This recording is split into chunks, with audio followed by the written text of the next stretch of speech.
Habaim. Welcome, everyone. I'm Dr. Jeffrey Shine, the Executive Director of the Mordechai Kaplan Center for Jewish Peoplehood.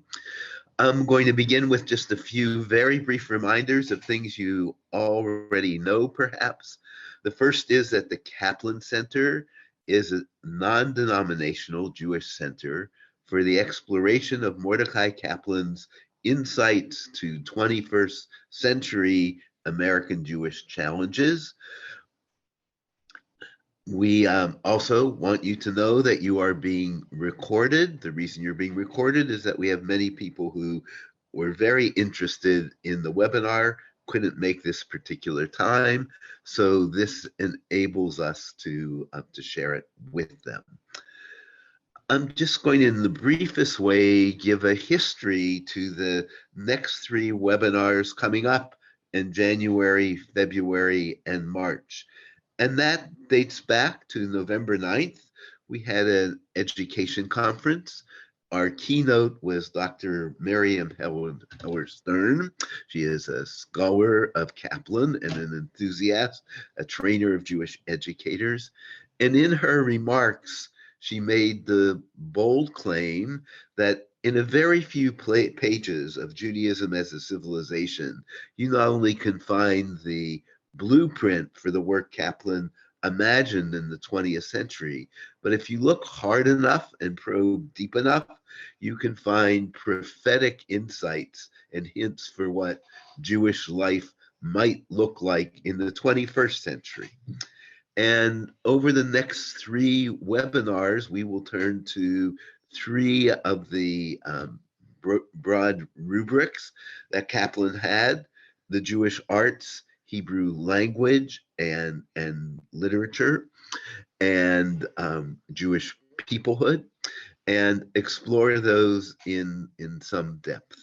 So I do hope that those of you who are with us will stay on at the very end of our time together for an opportunity to give us some quick feedback and be part of this project that we call the Great Kaplanian Report Card, assessing where we've come to and what creative work remains to be done in 2023, nearly a quarter of a century now into the 21st century. So I am going to turn it over to James Sussline, the president of the Kaplan Center for Jewish Peoplehood, for some thank yous to sponsors of this particular webinar. And I will share that screen right now. Thank you, Jeffrey. The Mordechai Kaplan Center for Jewish Peoplehood would like to thank the following for their sponsorship. Individual and familial sponsors: Barbara and Charlie Richmond, Laura and Laura Jacobs. Members of the extended Shine Mishpacha: David and Stacy Cooperman, Andrea and Andy Eller, Nancy and Larry Epstein, Ellen Seidman Greenberg, Jeffrey and Deborah Shine, thank you, with Freddie Paulsrud, Evan and Tracy Siegel, and Susan and Lee Siegel, in memory of their parents' connection to the arts and their cousinly bond. So I assume these are all the cousins. Franny and Alfie Seidman, Jerry and Harriet Siegel, Morton and Rose Shine, Sanford and Maxine Cooperman, and Larry and Bernice Cooperman. In addition, we have institutional sponsors: Adat Shalom Reconstructionist Synagogue in Bethesda, Maim Rabim Congregation in Minneapolis, New Synagogue Project in Washington, D.C., and the Reconstructionist Synagogue of the North Shore in Long Island. Now it's my pleasure to introduce Barb Richmond, who will in turn introduce the panel. Barb is a fellow with the Jewish Studio Project and an active member of Adat Shalom Reconstructionist Congregation. Barb lives in Bethesda, Maryland, with her husband, Charlie, where they raised two daughters. One is now a Reconstructionist rabbi and also one of the winners of our Dan Cederbaum Prize for Innovation in Jewish Education, and the other is a writer. So, Barb. Thank you, Jane. We have an amazing group of panelists today who will be talking about the role of art and how creativity can be integrated into our religious and spiritual lives. and I'm so happy to see so many people that I know. So it's nice to make all these connections. Rabbi Adina Allen is co-founder and creative director of the Jewish Studio Project, JSP, which cultivates creativity as a Jewish practice for spiritual connection and social transformation.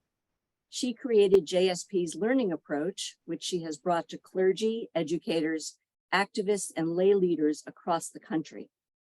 Adina's writing will be included in the forthcoming analogy, Creative Provocations, Speculations on the Future of Creativity, Technology, and Learning.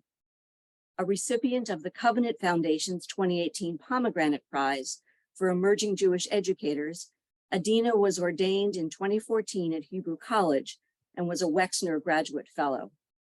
I'm also honored to call Adina my teacher and mentor. Next, Joanne Fink is an artist, liturgist, teacher, and best-selling author with more than 1 million books in print.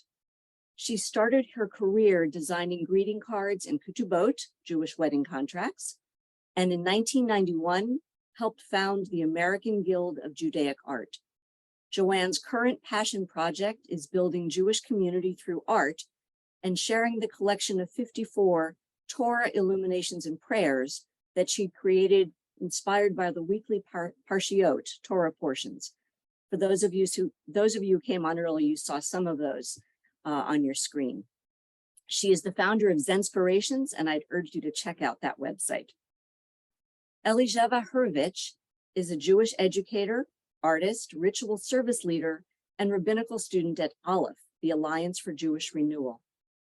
Weaving her renewal and conservative roots with her love of reconstructing Judaism and imagination, Elizheva loves to bring meaning and content and connection to students of all ages. She makes personalized talitot, prayer shawls, and chupot, wedding canopies, and her art has been included in the National Museum of American Jewish History and the galleries of Hebrew Union College and in venues across San Francisco. Next, Rabbi Margie Jacobs was ordained at the Reconstructionist Rabbinical College in 2000 and has served as a congregational rabbi, regional director of the Institute for Jewish Spirituality, Hillel director, and teacher of mindfulness meditation. She is a facilitator of the Jewish Studio process, leading classes virtually and in person across the country for synagogues, Hillels, retreats, conferences, special events, as well as clergy. Margie has been designing websites since 2010 and also creates Jewish Canva templates as part of the Discover Jewish Art Project. So those are our wonderful presenters, and let's get on and hear what they have to say. Great. Thanks so much, Barb, and welcome everyone. I just want to give you a little bit of a roadmap for where we'll be going. We're going to begin with a panel discussion about creativity and the visual arts. And during this time, I have two invitations for you. First, as questions arise, please put them in chat and we'll get to them later. And the second is totally optional, but if you'd like, I invite you to take whatever art materials you have on hand, whether paints or a pencil or a paintbrush, and just doodle, just make marks on the page in a stream of consciousness manner. Allow yourself to process their conversation, not only in your mind or on words on a page, but in color and shapes, and perhaps even images. Don't judge or interpret what comes onto the page. Just allow it to come through you. Whatever comes out, it will be perfectly fine. And after the panel's presentation, we'll have time for a breakout Ruta discussion, and then come back together to respond to the questions in chat, and then we'll close up. So that's our program. And I just wanted to do a little bit of framing of this topic today. As we were preparing, there were a couple of questions that really came to the surface. The first, how is Judaism evolving in relationship to the visual arts? Second, why is there increased interest in the arts in the Jewish world at this particular moment? Why now? What is the role of art making in our religious and spiritual lives? And what do we actually mean by creativity? And how do we language and understand what it is that we're doing when we're making art or being creative? So those are the questions that are holding this entire hour and a half. And I just want to have you keep those in your mind and your heart as we go through. Before we begin and I turn over to the panel, I just wanted to say a word about how this is in conversation with Kaplan. So Kaplan said that every creative act adds to the meaning of life and is a revelation of the divine. And actually, the very process of reconstructing Judaism is a creative act. We are constantly asking, taking the materials that we have and asking what's new, what is arising. And Kaplan, as was said before, had specific ideas and brilliant thoughts about creativity and the arts.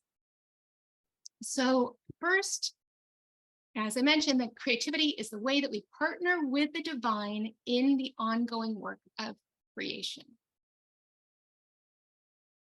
Second, that he said that worthwhile art, while often an individual act, is an embodiment or expression of a civilization's values.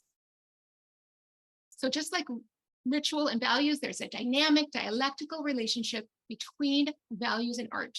One informs the other. For those who've read Bialik's Halacha V'Agadah, think of that relationship as we do our values-based decision-making. And so we'll come back to more of bringing in Kaplan's words in a little bit, but I wanted to begin with this piece about how art is expressing civilization's values. And so just beginning with Elizheva, I want to hold that question. And also, as we live in two civilizations, how does art and creativity add to our engagement with Judaism, with Torah and ritual? So both pieces, the larger culture and Judaism, how does it help us to embody our values? So Elizheva, if you want to start, and for each of these broader topics, I'm going to ask one of the panelists to start, and then the other two to take some time responding.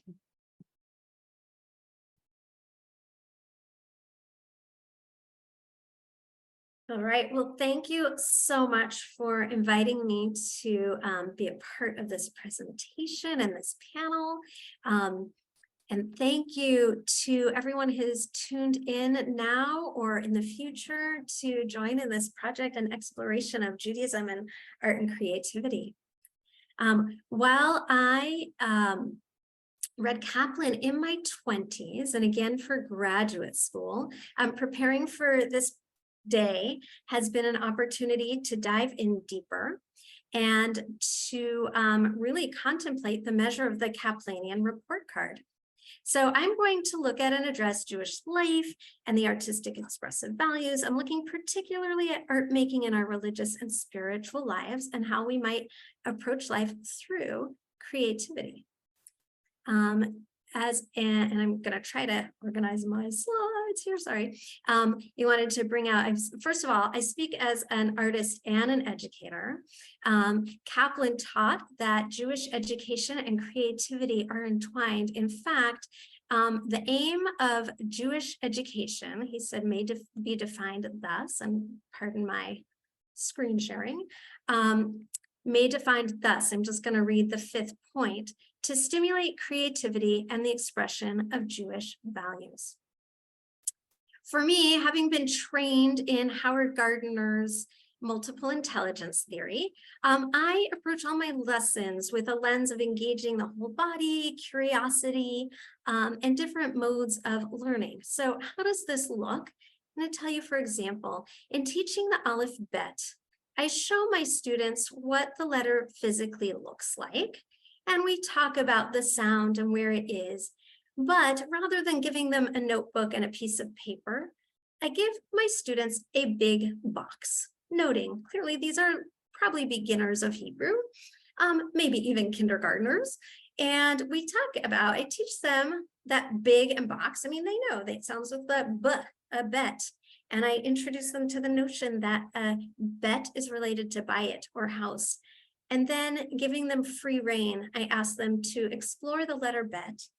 And I can guarantee you that when we get to studying Torah and we look at Bereshit and God creating heavens and earth, maybe with a box, maybe inside the box and maybe outside the box, their whole ability to study Torah in a new mindset and an embodied creativity emerges.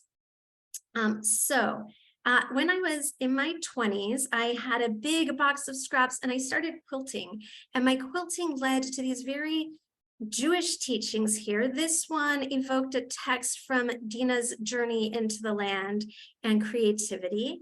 And I built a whole quilt. This one, based on Psalm 145, says, God, open your hand and satisfy the needs of all living creatures. Indeed, I've moved on. I continue to craft with scraps. This is a picture of my sukkah, which I not only invited friends to come in and sew with me, but all kinds of friends and children came and we set this sukkah up together. And you can see this is this Sukkot. But I want to talk about arts and civilization, and in particular, where spirit and art are influenced and evolving. I begin with this picture. This is by Maurice Gottlieb, painted in the late 1800s. And what do we see here? We see a synagogue, and we see men in the center holding a Torah, and they're wearing talitot, primarily striped, black stripes. And in this painting in the 20th century by Chagall, not only is it a man in a striped talit with tefillin, we might even call this iconographic or emblematic. You know, think of a Jew, and this is maybe would come to mind. Oh, this is what the Jew looks like, or maybe like this. However, it's somewhat limited. But I'll start with saying this. In graduate school, I read an essay that suggested that talitot functioned much like Scottish tartans, and the tartans show what clan you're in. What if the talit would tell people from afar when they saw you, whether you were a Benjaminite or a Reubenite, a Levi? So maybe the stripes on the talit are actually emblematic of your place in civilization and of your identity. All right. So here's what I've done with my students. I found this sweet spot, and I wanted to read this. Humans, Margie alluded to this, humans are partners in divine creation. Creativity is the way in which an individual brings the divine to life. So with my students, and I'm going to talk now and focus on talitot, and I'm going to talk about contemporary talitot and creativity, Jewish education and creativity. So this is Anya. And we started, as I start with all my students, with text. We read Numbers 15, in which God commands Moses to command the people to tie fringes in the corners of their garments. And we look at our garments, and most of us, you might look at what you're wearing now. Do you even have a corner on your garment? And what is that going to do when you tie the tzitzit? It's going to remind you of your commitment to the highest values, of your connection to heaven and to all other humans. Now, I like to sometimes call it an umbilical cord, or one of my mentors, Joe Milgram, calls it an axis mundi. You know, how do we make these big connections? So we read this text, which is also found at the end of the Shema, and then I have them do a little meditation, and I invite them to think of that place where they are most connected and most happy, and maybe even, you know, feeling filled with God, spirit, whatever helps them feel most deeply connected to themselves and to their people. And I give them paper, pens, oftentimes crayons, and just ask them to sketch images or colors, or even describe in words what it is that they are thinking about. And they go on to take these images, and here she's crafting, and I just love, look at this pride that this girl is showing at having finished this silk painting with her doves on it. And I just scroll through a few images and say that each of these reflects a civilization in which, first of all, we are given colors and materials and texts. This girl, Ilana, whose name means tree, dyed fabric with her grandmother and sent each leaf to a family member who would be at her bat mitzvah, and each leaf has a blessing behind it. Let me move on. All right. So creativity is the way in which an individual brings divine into the world. There's a world, we are creating a world perhaps that Kaplan envisioned, a world in which rich Jewish life outside the synagogue walls, a life of personal engagement and authenticity and creativity, where we have a resilient and creative response to the civilization we live in. When you ask me how creativity is impacting Jewish life and helping people to live authentic Jewish lives, I resoundingly say we have a culture, as I want to say now, in the words of Miriam Hellerstern in that conference in the fall on education, the arts can awaken within us a whole-souled response and build a flourishing Jewish life and Jewish future that is a vision for what is possible when we take creativity seriously. And I'll show you a few more slides. So this is a Frederick Brenner photograph of the first class of Jewish women at JTS wrapping themselves in black and white talit and tefillin. Lo and behold, 25 or so years later, when I did a web search for women's talitot, 260,000 hits showed up quite immediately. And with that, I pass it on. Thank you. Thank you so much, Elizheva. Just amazing and beautiful, and such a lovely reflection of particularly the shift in women's place in the larger culture and how that's come into our ritual objects. Margie, what I meant to say is that we might be the 13th tribe, that when we look at these images and we see not the black stripes and we wonder what happened to all of the tribes. I'm sorry, I just forgot. That was my punchline was, here we are. Maybe you look at this and you see the tribe of this civilization. Awesome, awesome. And the way that art can help us delve deeper into Torah and into our Jewish practice. Would you mind just putting up my favorite one of your quotes for a second? Thanks. So about 20 years ago, I think, I acquired my first piece of art, which was one of Elizheva's quilts. And I want to say that for me, it helped me go deeper into a line from the Talmud, an idea from the Talmud, both by having it on my wall and also by taking this general story of what happens to us at our birth and how all of the wisdom we had before gets forgotten, how that was located in the life of this one particular character, this one image. And so that art can really make a general archetypal story more specific for us, as it did for me. So thank you. We are going to spend just probably about 5 minutes on this topic of the two civilizational aspect of the art, how it helps us deepen into both. And Adina or Joanne, do you want to chime in with your thoughts on this? Sure. Thank you so much, Elizheva. There's so much that stands out from what you presented, but the thing that feels most alive for me is like the radical permission that you're both modeling and offering your students, and that is necessary, I think, for all of us to access that creativity and to let it out. And I love like the tallis specifically, like what do we wrap ourselves in? And then what does that allow to come forth from us? Almost like this, not like costume, but like we're donning this thing to bring out that is creative, that's created by us and in partnership with God, to let out what is created by us and in partnership with God. And so just thank you for that like embodied visceral permission and examples. Elizheva, I was blown away by what you shared. You're doing with your students is remarkable. The piece that made the most impact on me is the young woman who did the tree, where she sent the leaves to her family members.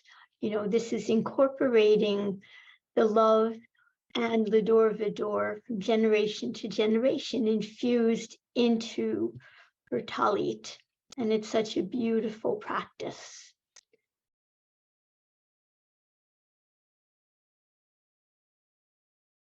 Joanne. Thank you. I want to say, I think of my work, sometimes I think of myself as a creativity midwife. You know, I don't come in with what it's supposed to look like. You know, I've had students even ask, does it have to only have 4 corners? What if it has 8 corners, but we tie tzitzit on 4 corners? You know, I really feel like my job is to help encourage their imagination and their connection. And, you know, we've done things from, you probably saw the fish, to a baseball field, you know, all kinds of ways to feel connected. For me, helping people find relevance in what they're reading, especially in the Parsha, and bringing it to life in a way that really resonates for them is hugely helpful. And I see that that's what you are doing and embodying. So thank you. Joanne, can you say just another word for those who came on a minute or two early and saw your amazing Parsha pieces? Is there anything in this that's coming up for you around that, how the art has deepened your experience of Torah? Wow, that is a totally loaded question. You know, I like to be the conduit between God's word, or what I'm reading in the weekly Parsha, and not only finding connection for myself with words, and frankly, a lot of Leviticus makes it difficult for me to connect with, but I keep reading and reading until there are words that resonate that I want to illuminate, and hope to bring through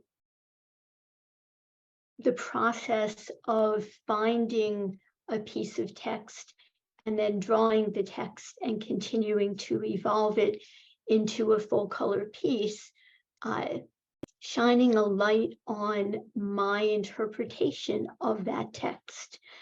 And one of the things I love is the concept that, you know, we reread the Torah every year. And why do we do this when it doesn't change? Because we change, and our relationship to the text changes as we change.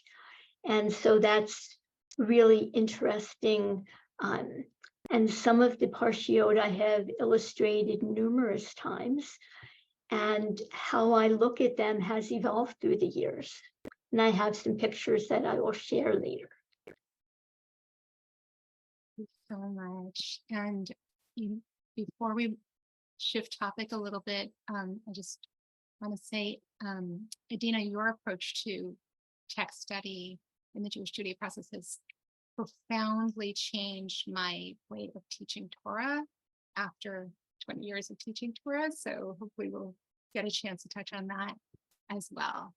I want to bring back in Kaplan's voice now as we shift a little bit, and say that for those who read the Joe Milgram piece, you know that Kaplan said that before any art can be produced, a civilization must exist, which that art can express, as we've been talking about. And essential to the growth of civilization is some degree of social and economic stability, so that art is reflecting a stable, thriving culture. But in this question of why now, why art is coming so now, I think actually of Otto Scharmer, an MIT economist, who says that we live in VUCA, volatile, uncertain, complex, and ambiguous times. not at all stable. And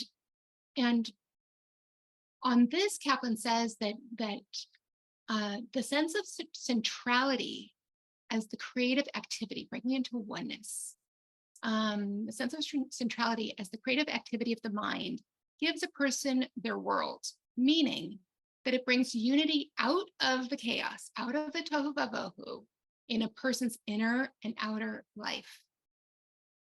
And as a person goes on living, their world is continually being upset, and they are always reconstructing it.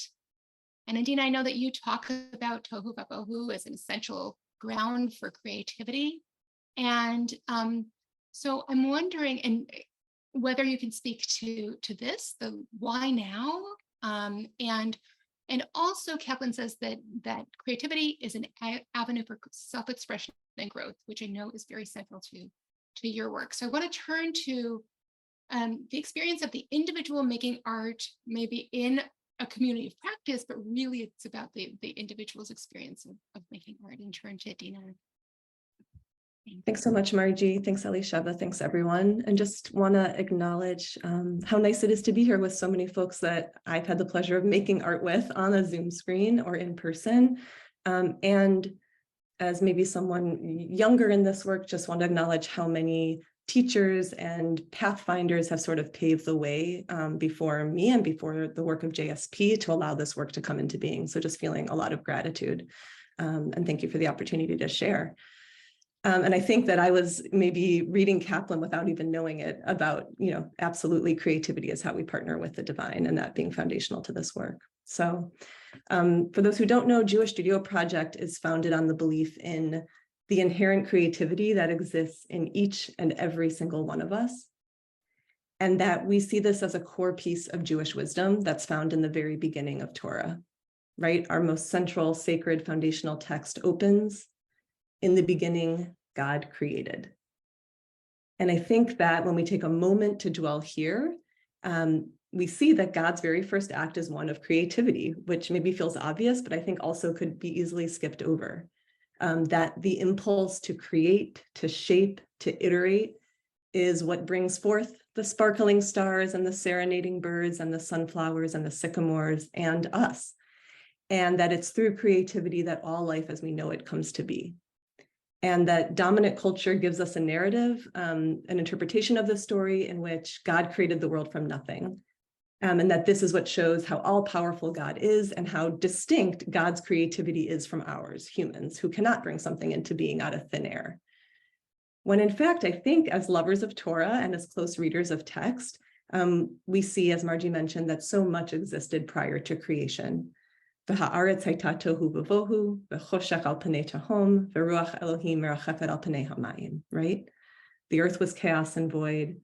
There was darkness over the face of the deep, and a wind, a breath, a spirit of God fluttered over the face of the water. So chaos, void, water, wind, and depths all existed prior to creation. And I think that rather than a meaningless description to be quickly read so as to get to that which we know and that which we recognize, the formation of light and plants and animals and humans, that these verses hold the key to how worlds come into being. And they hold a profound spiritual truth, I think, about what creativity is and how it works. That chaos and void, darkness and depths, that these are God's raw materials for the creative process. And that we know a few verses later, we are created, B'Tselem Elohim, in the image of this divine creative force. And so that connecting to God's creative process can help us understand our own. And to say, why art, why now, right? We too contain chaos and void, darkness and depths within us. And rather than something to avoid or shun or to be overcome, I think that like God, we can understand these as the beautiful raw materials for our own creative processes. And that creativity is the way that we work with what is, that which is unclear, unformed, the anger, the questions, the longings, the beauty, the grief. And I think we are just like flooded with those things, right? Just reading the news, certainly today and every day. I think creativity is how we work with that which arises in us in response to the world and our own lives and transform it into what comes next. So it feels obvious to say that we're in an era of rapid change in which the future feels increasingly volatile, complex, uncertain, as Margie was quoting Otto Scharmer. And so creativity, I think, is among our most important capacities. I think it's how we gain the courage and the curiosity and the fearlessness and the faith to go into our own depths, to encounter the chaos and void that we find there, and from there create ourselves and our world anew. And if God is, as we say in our daily liturgy, mechadesh b'chol yom tamid ma'aseh breshit, right, the force for the continual ongoing renewal of creation, then we are God's partners, channels, vessels, hearts, and hands for this force of creativity in the world. And just to say and acknowledge that I think that creativity, though it's amazing to see all these folks on a Zoom who are interested in creativity, I think in dominant culture, it's often seen as something light, something fun. I don't think there's any, I think that's very much connected to the way creativity is connected to the feminine, that it's nice, but not necessary. Just building off of some of the themes that came up in Elizheva's work. When in fact, this work of dropping into our depths and bringing forth new worlds is among the riskiest and the most rewarding and the most vital work I think that we can be doing.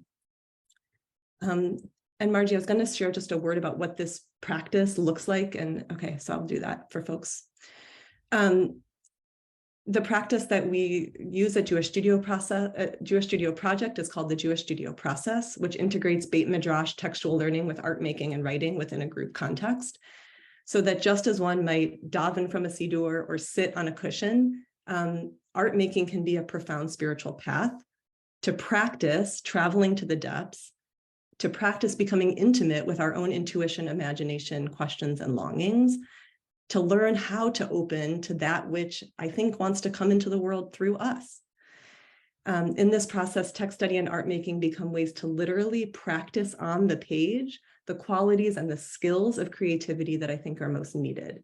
Being with ambiguity as we, in a hands-on and full-bodied way, ask, like, what does this verse mean? What nascent interpretations are bubbling forth? What does this drawing, this painting, this image want to become? And what does it have to say? So through the inherited page of text and the page emerging of color and marks, art making allows us to take advantage, I think, of the most compelling opportunity that Beit Midrash presents, which is to take the swirl of questions and feelings and the shimmer of excitement that have arisen during learning and to explore where are they pointing in one's own life. And I think that every time I do this, I inevitably find that the points of connection are never as obvious as I had imagined them to be. So I'll just close to say, like, I feel really blessed to get to do this practice in an ongoing way with thousands of people around the world. And to get to train people like Margie and Barb and others who are on this call, who are taking this work in their own unique ways through their own voice out into the world. And just to bless all of us to continue to build the skills to like tap into that vital life-giving force that is within all of us, that creativity, and to be able to approach the chaos and the void and the darkness and the depths as materials for creation and portals to the new worlds, both inner and outer, that are seeking to come into being. Thank you so much, Adina. We want to, before we open to Elizheva and Joanne to respond to this question of why now, the individual practice of making art, I want to invite us all to just take one breath. There's so much already that has come up, and as questions arise, to put them into chat, and we'll respond to them later. So Elizheva and Joanne, if you want to take just about 5 minutes, or whatever has come up for you in response. Yeah, I'll start and say, Adina, I really appreciate your naming the news and the chaos and the many things that infiltrate our life. And as you were talking, I was thinking about not only creative response, but I was thinking about the choice to have Torah and Judaism influence how we're going to respond. I also was thinking, as you were talking about creativity being a way to process the world and the teachings in our own unique way, 2 things came up for me. One, the metaphor of composting, taking in recycling, regenerating, and beautiful new things coming out. And, in the cycle of composting and planting plants, you don't know what will spring out. You might plant a specific seed, you don't know how it will look. And I think that's very much in this process, particularly as Margie invited people to create, to not judge what it is we create, to just help nurture it so it will grow. And this notion that the text that we have inherited does not mean that we have to give back a text. We have centuries and centuries of texts. And again, I would name the evolving civilization. I asked as one of my grad projects, what does it mean when women become leaders in Jewish life and when we marry, a different perspective? And I do want to say, I think it's a particular zeitgeist and response to Jewish life that with the influence, I'm not saying it's only feminine and only women, but now that women have become leaders and teachers and things that might not have been valued in the past the way text was, the material of the quilting, the food that we made, the gardens we grew that didn't get recorded in the Talmud, now are finding a place of being recorded and having material value in Jewish life. And just to note, it is really beautiful to see so many of you heads down crafting. I don't know what you're making. I hope we'll see it at the end.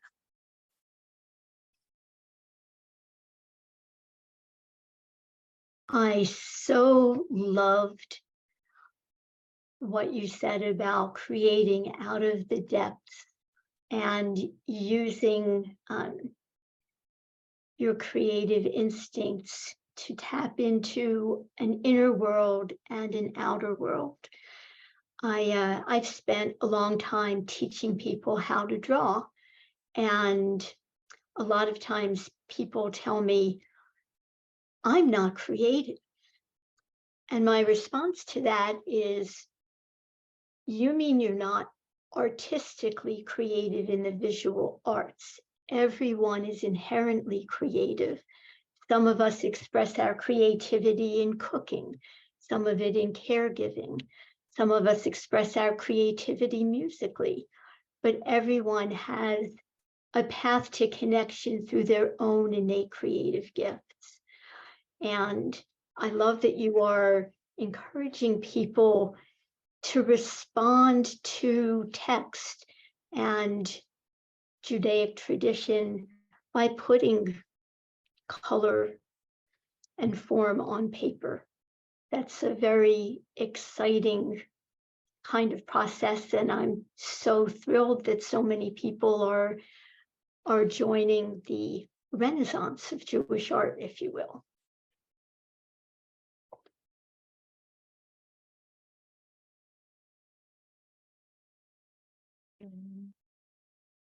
Any other words from the panelists on this topic, and then we're going to keep going. I just wanted to thank you both for those responses, and I'm so curious and excited to hear what the rest of the folks on the Zoom are thinking and what's bubbling up for you. But I wanted to just build off of that compost idea that Elizheva brought, because it's really been, I've been thinking about, we're going to read soon, don't make any images of God. And I think that's something people quote a lot about, like not bringing art and Judaism together. And I was just thinking about, us and everything we create as sparks of these images of God, and like wanting to add just more to the compost heap of that, rather than like take everything away so that it's completely no image and disembodied, but just like add it all in, that there's not one, but there's this like proliferation of multiplicity of what that looks like. And so I was thinking about the compost heap and like the bubbling, fertile so muchness of that.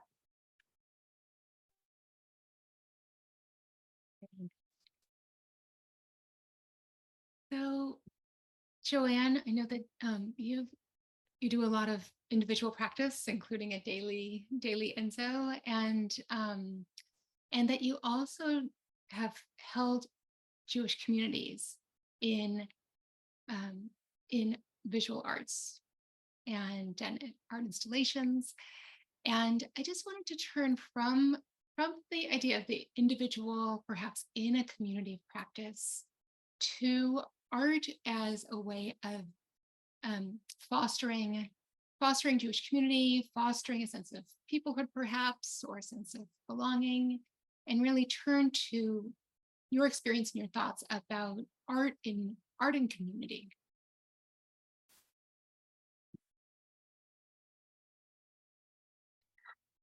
I am a big believer that art is not only a path to connection, but it's a great way to build community. And it's something I have tried to do for many years. And I have a few visuals that I can share. So a number of years ago, I, with a couple people who are on this Zoom, helped to found the American Guild of Judaic Art, almost 30 years, I think. And one of the initiatives that we undertook was called Jewish Arts Week, which is tied into the Parsha about B'Tzalel, where everyone brings their gifts to create the Mishkan. And during Jewish Arts Week, everyone who was involved with the Guild was encouraged to do a community art project. And so I want to share some of the community art projects that we did here in Orlando. And one of the joys of using art as a path to build community is bringing people from the diverse Jewish community together. And so this was my tzedakah box project, and this was my committee, and I made a die for a triangular tzedakah box, and we cut out a couple thousand of them and gave them to all the Hebrew school students. I worked with all the synagogues in Orlando, and had all these tzedakah boxes. And at the culmination of Jewish Arts Week that year, Josh Nelson came with his band, and we had a concert, and I strung the tzedakah boxes from the ceiling of the Congregation of Reformed Judaism, which is where the concert was held. And seeing the kids walk by looking for their tzedakah box and coming because they wanted to see their tzedakah box, and then everyone got to take it home and use it for tzedakah. One year we did a butterfly remembrance project, and this was with the middle schoolers and high schoolers, because I think it's not appropriate to talk about the Holocaust with elementary school age kids. But I tied it in with Holocaust education and had all the kids create a butterfly, and some of them, I don't have a picture of it, were strung in the Holocaust Center here from the ceiling. I guess I was into ceiling hung art at that point, and the rest were displayed on the wall. And they had people from the Holocaust Center come to talk about it. One year we did copper leaves, and there are 4 trees that are around in Orlando. And this was a project for the high schoolers that you can see there are different biblical themes, and the kids were encouraged to do a visual interpretation of their B'nai Mitzvah project. And the challenge that I've discovered with doing community art is that some people are not visually artistic. Their talents come out in other ways. And so building something that looks aesthetically pleasing, where the individual pieces do not need to be aesthetically pleasing, is challenging. And the solution is that everyone does a little piece. One year we had Jeanette Kuvan-Oren, who is a wonderful artist and designed this year's Hanukkah stamp. If any of you got Hanukkah stamps this year, she came to the day school where my kids went, and every child in the school painted a little piece of this silk banner, and it still hangs in the multi-purpose room. This was the biggest project that we undertook. It's a tile wall between the JCC and the day school. And I think there were 1,200 kids that each painted a tile, and I decided to open it up to seniors. So I had a couple hundred seniors, and the individual tiles are not really beautiful, but composed into a scene of Jerusalem, it's meaningful. And a decade later, I see kids saying, "That's my tile," when they're not kids anymore, which is really cute. I'm in the Southeast region and part of the Reformed Jewish community, and our mitzvah project is the Camp Jenny. And so one year when I was the artist in residence for the biennial, we had the Camp Jenny project where the teens, so Camp Jenny is held at Camp Coleman the week before camp starts. And it's in conjunction with the school in Atlanta where really an underprivileged school. And if the kids can stay in school and get decent grades, they get to go to Camp Jenny. And it's staffed by all the youth group kids. And so they had the kids at Camp Jenny each paint a tile. And you can see the tiles that the kids painted around the edge here. And then at the biennial, I had sketched out this scene, and I was in the lobby of the hotel, and everyone who walked by grabbed a paintbrush and co-created this piece. And then I did the lettering, and it is installed in a school in Atlanta. So part of it for me in building community art projects is the opportunity to have the impact someplace visually. I think Elizheva, maybe one of the reasons that the tree talit resonated is I walk in three worlds: grief, Judaism, and creativity. And they merge when I do Tree of Life projects.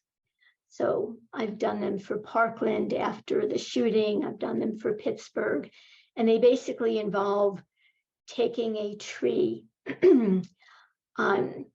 and having it cut out. I send the sketches to other communities that want to do this.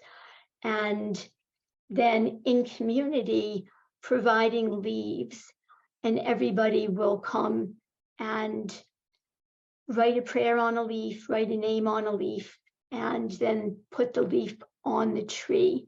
And so this is what the tree might look like. And so there's one in Pittsburgh, and I think there's one someplace in Parkland. And it's a really meaningful way for anyone, even if they're not artistic, to be part of something larger than themselves that also is a way to remember. Leaves are a theme for me, and I was commissioned to create a sukkah of re-entry after the pandemic. And so I chose a leaf theme because of the connection with Tree of Life. And so this decorates the entryway. So when people came back to synagogue for the first time, it was transformed. I loved hearing you talk about, Adina, the impact of women and how it has changed. One of my current projects is creating clip art. So a while ago, Sally Price-Sand and her colleague Debbie Stile reached out to me and said, if you Google female rabbi clip art, there isn't any. And I said, that's not possible. But they were right. There wasn't any, like literally none. And so we're making some. Last year was the 50th anniversary of Sally's ordination as the first female rabbi in America. And the year after this will be the 50th anniversary of the first cantor. And so I'm compiling a whole bunch of rabbis doing what rabbis do, and now I'm adding cantors doing what cantors do, which is a huge diverse kind of thing to celebrate women. So let me stop the screen share for a minute because I want to say there are two ways to do art in Jewish community. One is to co-create and collaboratively develop a piece of art with members of the community. And the other, which I try to do a lot of, is to create tools for people to use to build Jewish community. And so that brings me to, in answer to one of the questions that you asked, Margie, why now? Well, I think the pandemic has had a huge influence on the appreciation for art, because when we were all forced to drop back and be online and we couldn't harmonize with each other, the need for visuals became much more important. And so I try and provide graphic interpretations that people can use to connect with community. Visual tefillah. This is Margie's collection of visual tefillah basics, which I think is so important to give people tools to make their own messaging. As I said, I do a lot of work in the grief world. And so some of the tools that I like to provide for communities to use are Yizkor and Yahrzeit graphics. And so I put out, for $4.99 or something, a whole bunch of sayings that people can use to make their own Yizkor candles, Yahrzeit candles. I also make commemorations for people, that the Jewish community has lost. And that for me is a very meaningful path to connection and remembrance.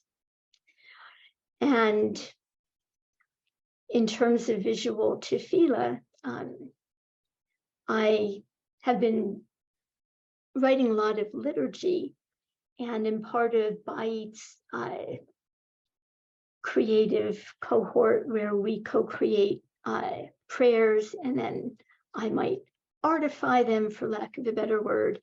And this is what we did last year as part of our Tu B'Shvat offering. There was a whole lot of it, and I decided to share this today because it's Tu B'Shvat this week, and there's a whole lot of free resources out for anyone who would like them. This is what I wrote, but everyone else on the team wrote beautiful things, and so you can find that on the Bait website. And I just wanted to talk for a brief moment about journaling and visual midrash. I have a personal journaling and note-taking practice. And so for those of you who are taking Margie up on her suggestion to sit there and doodle, way to go. I go to the Institute for Jewish Spirituality's weekday meditation sit on a regular basis, and I take notes. And this is a page of the notes that I took in September.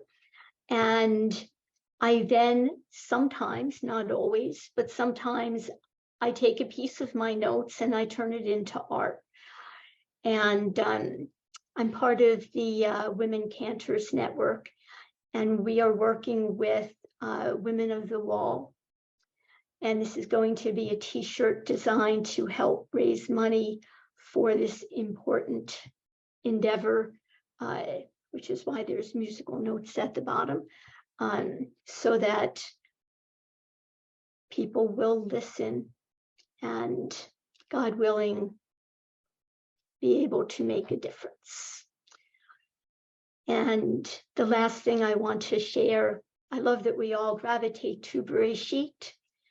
This was one of my first pieces of visual midrash that I did in 1986 on a piece of handmade paper. And I've been lettering the same thing more or less now for 4 decades. And these are some of the different ways that I have interpreted this parsha. And my most recent interpretation is tied back to what you shared, Adina, that you're creating out of the void. And most of my work is a hybrid of digital and physical.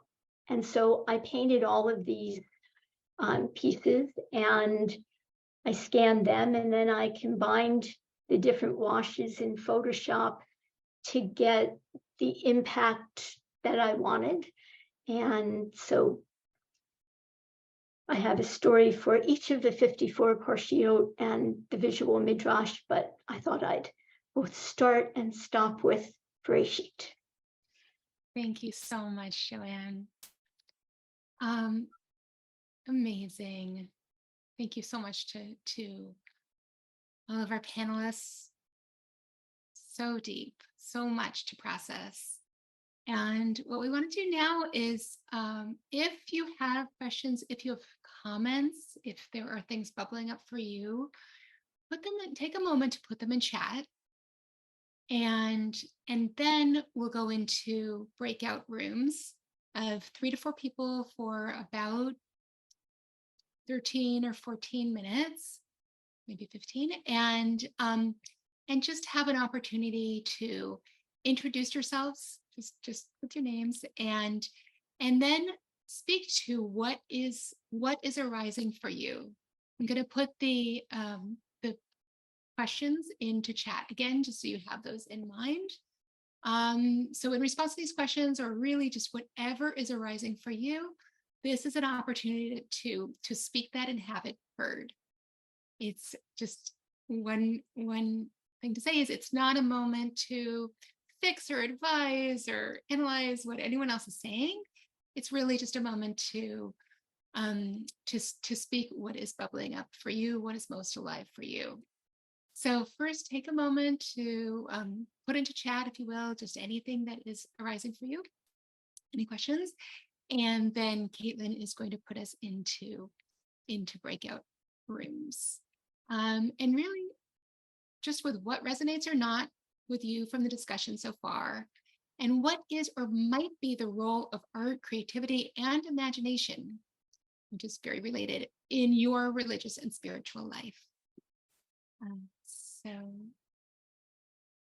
breakout rooms will come, and you'll just have to push the button to go in. And if at any time you have questions or need to come back, you're welcome to do that.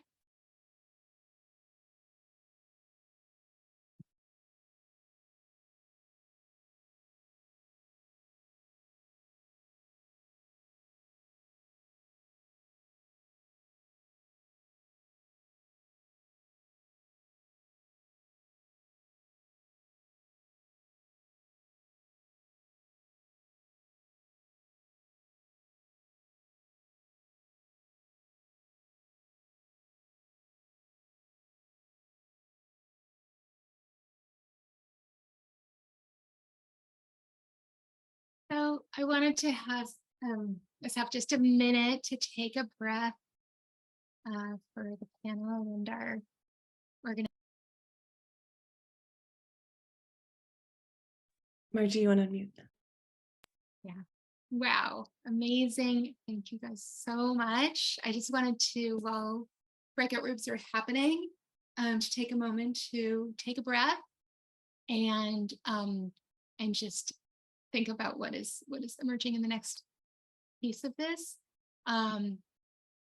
So, oops, We're still recording.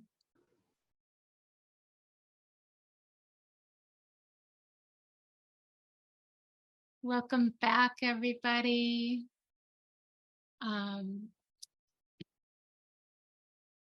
We just wanted to take a few minutes to respond to some of the questions and comments that had come up in chat before, and also I want to invite you to put in chat any anything that arose in the breakout rooms for you, any questions, any thoughts, what's alive for you now.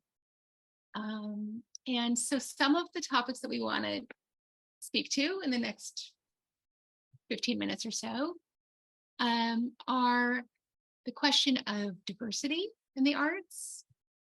Again, why are arts flourishing now, and how does that relate to other institutions like synagogues? The community participation in B'nai Mitzvah, and also the question of product and process and the relationship between the two. And there are a few other comments that came up that we want to speak to, but there's just a few to spark your thoughts. And please add to chat. And we would love to have more verbal comments from people, and it's a big group. So maybe we'll do that at the end if there's time. So any of those topics that I just mentioned that the panel wants to dive in and respond to? I think I can speak. I want to especially talk about the process and product piece. And I want to say, certainly we're talking about arts and creativity, but I think it also has to do with ritual life. And some of us know that in the institutions of, say, synagogues, where some families join because they're coming for a bar bat mitzvah, and there's this sort of product, or they're coming because they want a wedding or something, and it's sort of a fee-for-service kind of institution as opposed to community building. And I really loved seeing, Joanne, how you do these group projects with the B'nai Mitzvah classes or with the tiles. And as you mentioned, like years later, people are coming and seeing like, oh, that's me up there. And I want to offer this other experience that I had, and just say I worked with B'nai Mitzvah kids. I work with them all the time. And the question always is, how do we keep the kids engaged after their ceremonies, or how? I was asked by Rabbi Shelley Dorff when I was redesigning a B'nai Mitzvah program. He said, are you aiming for the bar mitzvah, bat mitzvah day, the bar mitzvah ceremony, or are you aiming for what happens the next day in Jewish life? And it was such a profound question for me about product and process, because I really felt like it's one thing to sort of build this particular skill and muscle, and it's another thing to feel like you belong and you have a voice in the Jewish community. And to that note, I then had our 7th graders from the very beginning of 7th grade, in addition to prepping for Bar Mitzvah, we had an art teacher. We hired an art teacher who played with all kinds of materials, and each student was asked to focus on their parsha and come up with a creative project, and they could do it in groups or individually. We had kids who made Magic the Gathering parsha cards. And even though their B'nai Mitzvah were in January, they came every single week and worked through them. And we, in June, in our Siyum and Shavuot, we presented the projects. One kid did a film. I mean, each kid had to choose some kind of artistic project connected to their parsha or connected to the message they wanted to teach.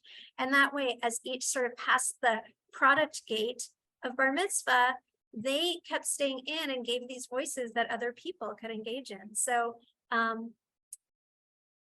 just to say, alive and well, and then how do people respond to their responses? We sort of had, here's the kids' presentations, and then if it hadn't been COVID, we would have had in-person gallery walks. But we can share our work and it keeps flowering. So I feel like this notion both of continually creating happening all the time, and of our own personal engagement. The other one thing I'll say is, I think of the Torah that every time we open it, the Torah needs us each to approach with our new ideas and our new engagement, and that's what keeps Torah alive. And I just want to shift a little bit because I see that there aren't comments and questions coming up in chat, and so just to open to maybe one or two other voices of things that came up in your Shabrita, things that are alive for you, just to get some more voices into the room. Anybody who wants to raise hand and come off mute.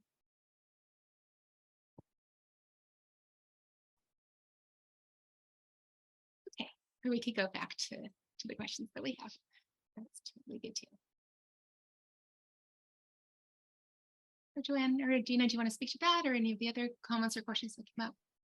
Sure. Yeah, I was really drawn to, great questions in chat, and I'm sure there's so many other things that folks are holding. So I wish we could have a part two and hear all of those. But thinking about the question about diversity, queer Jews, Jews of color, and where art and creativity fit in. And I'm sure each of us have our own experiences around that. So I can just speak to JSP and the Jewish studio process. What we've seen, I think, is this, for us, this approach that brings together intellect with imagination, intuition, memory, with like reintegrating the many parts of who we are, has felt like a really wonderful landing place for those who have felt outside of Jewish community for any number of reasons.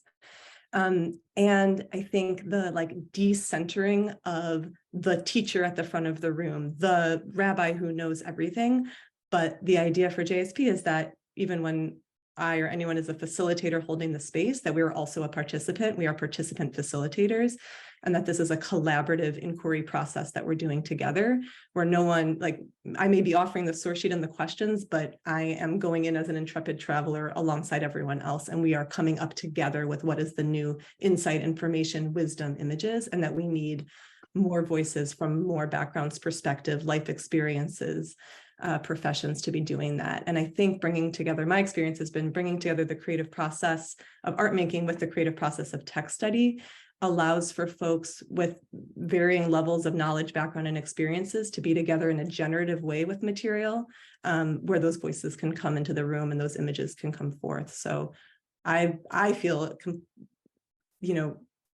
just grateful for that experience and to be with ever more sort of diverse group of people, and to have my Torah expanded in that way. And I think art and creativity really allows for that. So I want to speak to my experience with that, Adina. And I actually came into the Jewish studio process several years ago with absolutely no background or really skill in art making at all. And I saw it as a practice that invited someone who did not have that skill to come in, and as Elizheva was talking about the multiple intelligences, that whatever my skills were, whatever my wisdom was enough and was welcome. And that was very powerful and really opened the gateway for me to become more creative and to find the places in me that I didn't know existed that were, artistic in a more traditional way.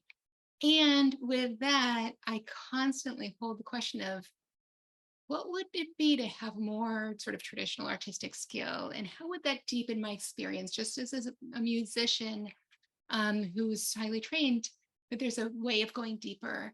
And so I don't have a good answer to that question for myself, but I do hold it as a question. I'd like to chime in on that, especially in response to the question Barb asked about, do people who participate in group creativity projects find that they are less intimidated by doing something that most people call creative in the future? And I think that is a yes, at least in my experience, that if you can get somebody past whatever is blocking them, just put pen to paper as a path to connection. You don't have to show it to anybody. And start exploring what is true for you in this moment in relation to the tool that you happen to have in your hand. I know several people who, like you, Margie, have, I could never do that. And, they're doing fabulous artwork. And more importantly, they are exploring their own innate creative gifts. And part of what I do is try and encourage people to use their gifts to do tikkun olam, to make a difference in the world. So it's about tapping into what you're capable of doing and honing your skill and then blessing other people with it. So.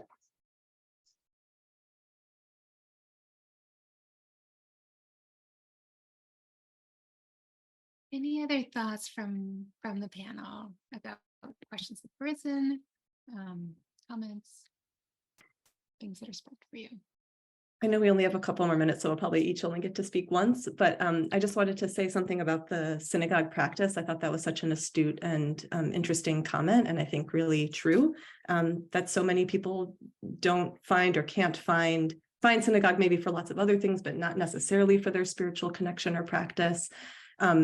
And to say, I think art and creativity can be held and offered as a spiritual practice within the synagogue, because I think those are vital institutions and structures that we already have. But that we need multiple pathways to God, right? And to our deepest selves and to spirit and to that sense of interconnection with all life. And that art making and creative process can be a pathway to that. And for some of us, and at some times in our lives, it's liturgical prayer, and at other times it's sitting on a meditation cushion, but that we need multiple pathways to the divine and to spirit, and that creativity and creative process is a really vital one of those that I think is now kind of coming to the fore. And it's beautiful to see rabbis of synagogues here who are embracing that and bringing that into their shuls, and how revitalizing I think that can be.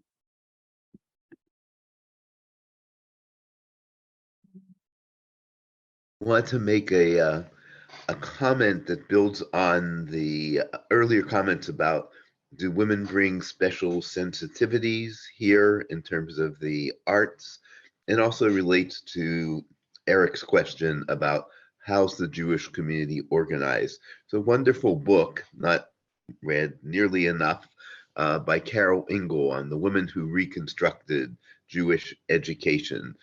And this is a kind of feminist critique of people in Jewish life, talk about the Benderly boys who gathered around Kaplan. But the truth is that equal numbers were a whole variety of women who found his message critical. And in that era, the 20s, the 30s, and 40s, there were opportunities for lab schools and lab projects around theater, around the arts and music, so that pathway of spirituality and art was not a secondary one layered upon all the Torah and the skills that you need to lead, and it's nice to have, but was really the primary form of connection for people at that time period. And I think we need more opportunities for the arts to be, as we know in general education, magnets, but they need to be named and brought up as alternative places to gather people. It does have to do with tensions that I think Elizheva mentioned between process and product. Yes, we'd like to see this flourish, but we also want our kids to become B'nai Mitzvah and have the requisite skills to be the product of a Jewish education. Yeah, thank you. It's so interesting how you are using the word product. I have spent most of my career designing physical products, mugs and journals and greeting cards. And I had not looked at people evolving as a product, and I'm trying to wrap my head around that. But I love that whatever we do, that we can infuse it with creativity. And Elizheva, do you want to say one more word? And then it's 1:31 out here in California, and so we're going to go into our closing in just a minute. Yeah, the last word that I would say is, it strikes me that one of the things that religion or spirituality and art making have in common is what we say is the ineffable, right? We have words in Torah, we have words in religion. What we're digging at and getting to is beyond words. So Eric had a comment, not lots of people probably share it, that not all people find their spirituality in the synagogue per se, but that this idea of going on beyond words and touching the ineffable through creativity, when really, as Adina talked about this, looking at the world of chaos, when we just can't, we might not want to make sense of it with our rational minds. So we push ourselves to that divine place. I think for me, that's the place of insight. That's where something new is born often. Yep. So thank you so much to our panelists, just really incredible. I want to do a couple of things to wrap up. The first is, if you did do any doodles and you feel comfortable holding it up to the screen, I invite you to do that. Or if there's an implement that you used to doodle and you want to hold that up, let's just take a second and see what's come through us. And if you want to be in gallery view, it's just wonderful to see the wisdom, the insight, the color, the shapes, the imagination that's come through us. And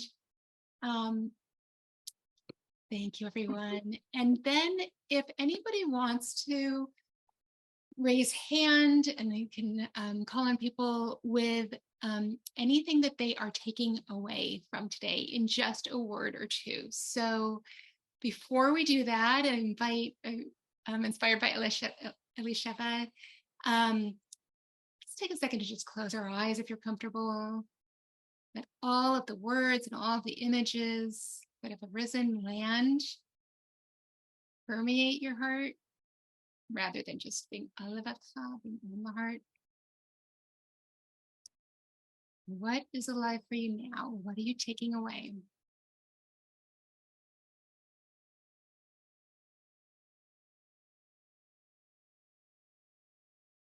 And open eyes. Look around. And if anybody wants to just either raise hand or come off mute, say a word or two,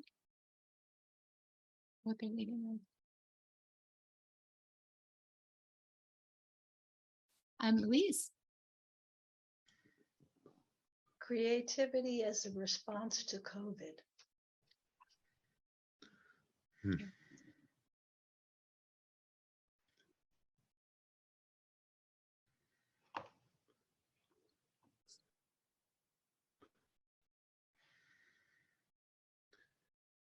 Nancy had said permission to create, blessings.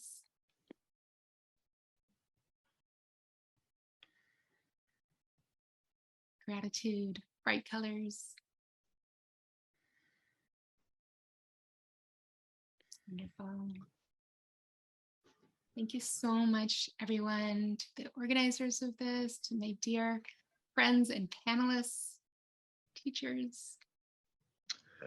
So And Jeffrey. I want to join in thanking the panel. I want to call out two individuals that played special roles here. First is to thank Caitlin Hayes, who is a board member and been our Zoom host. Thank you. She'll have one more message for you. And I want to thank Margie Jacobs, who is a dear friend, colleague, the creative design web mind behind our newly revised website, and really put this panel together with enormous amount of communication sensitivity, and I think we enjoyed the fruits of that in a special way. So Caitlin and Margie, thank you for your special roles in relationship to this. Thanks to everyone for joining us. And we want to give you a chance to join. Caitlin is going to drop into the chat box now an invitation to cast a vote in the what we call the Great Kaplanian Report Card, where we take a look at these 5 rubrics. Elizheva shared them with us early in her remarks that Kaplan had, and we ask ourselves, where have we done really well, not so well, where do we need to pay more attention? And they're very rough rubrics. We ask you to just trust your guts. If you want to think you're taking revenge on teachers who graded you unfairly, you can do that too. And as it comes up, I hope that you'll stay on and just click on it, or if it's more convenient, copy it and fill it out. We've done a great deal of crowdsourcing of our vision for the Kaplan Center, and now the vision of what 21st century Jewish life might look like that builds out of Kaplan but goes beyond Kaplan. So these responses are very, very helpful.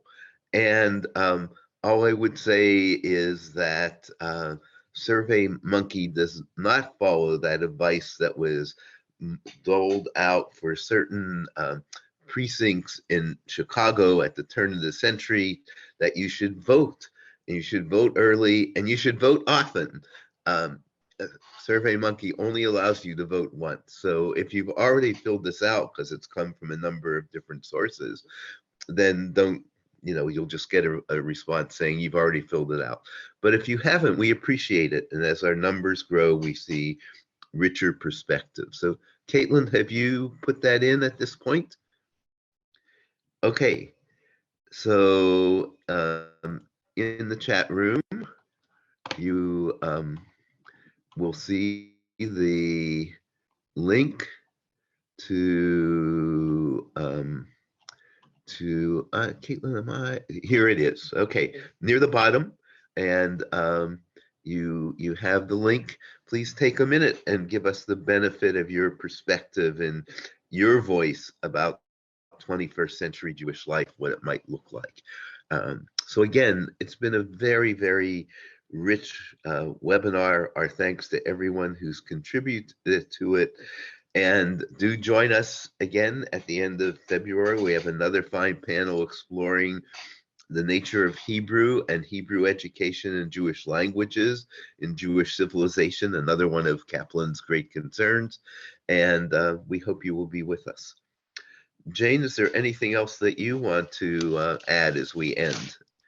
My colleague and good friend, the president of the Kaplan Center. I was just blown away. The artwork, I'd like to know whether any of the artwork is available for, I imagine, Joanne, you have a website, Elizheva and Adina, do you? I've had that query by some. It was absolutely so wonderful. Margie, if you could collect people's websites when we send out the notice with the recording to the many people who couldn't make it or people who want to listen to again, we'll add the websites as resources. We believe in lifelong learning. So if this has made you curious, then we're glad to have that. And Margie, thank you for all your work in putting this together. Just a delight. It was a lot of work.